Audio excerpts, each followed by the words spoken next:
Hello and welcome everybody. Today we're going to have a discussion about fulfilled or do we still keep it? So if you're interested, stay tuned, and as always I'm going to pray for you at the end of the video, so stay tuned for that. So to let me rephrase or explain is many times people believe, and that is actually written in the Greek translations of Matthew, that it said Christ came to fulfill the law, and many people believe that that means that the law is completed, the law is redundant. Now, when I came across this scripture, it made me wonder, and I'm going to read it for us. It's in Matthew 5. I'm going to read for us verse 17, but in the Hebrew. Now remember, the initial Gospels were written in Hebrew. There's a lot of manuscripts that has been found, and if you go and study them, you can actually see that the word rhyming and the direct connection to the Old Testament is still there, but not in the Greek translation. So this made me wonder and think, and I'm going to read it for us.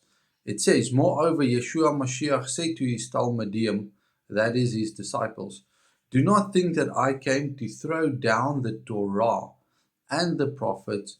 On the contrary, I came to confirm." Now, if we look at what Torah means, Torah, the Hebrew word, means instruction or teaching. And when used as a name, it refers specifically to the first 5 books of the Bible, which contains the everlasting instructions of the Creator for his chosen people. Prophets refer to the rest of the so-called Old Testament. Thus, Yeshua did not come to throw down the Old Testament, and that is what many people believe, that Yeshua came to throw down the Old Testament.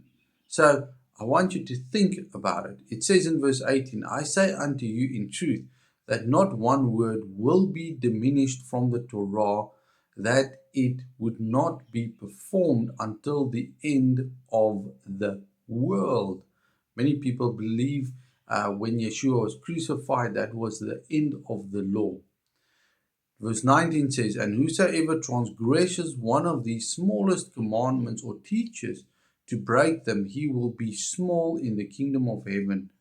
On the contrary, whosoever teaches it and carries it out, great will he be in the kingdom of heaven." And I just want you to think about this, meditate upon this, study about this, because sometimes what we believe is not based on accurate translations. And I want you not to bring condemnation. I want you to have freedom and have joy, because in the previous video we looked at the law of joy, where James wrote and he said that I want your joy to be complete.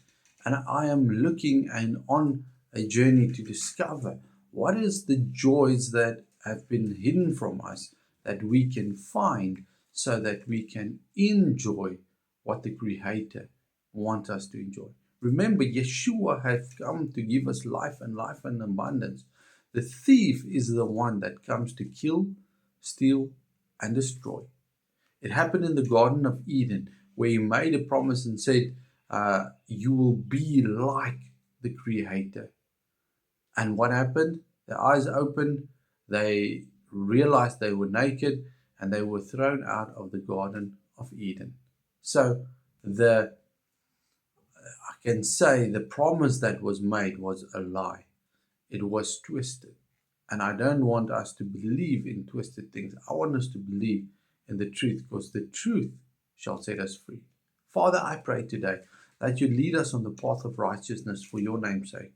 Father, help us to discover what is the truth, and help us to see the lies of Satan that we may believe, or that we follow. Father, help us to discover your word, your will, your plan and design for our lives. Father, I pray that you will speak to us, and that you will give us commandments and instructions, and that you will give us the truth, because the truth will set us free.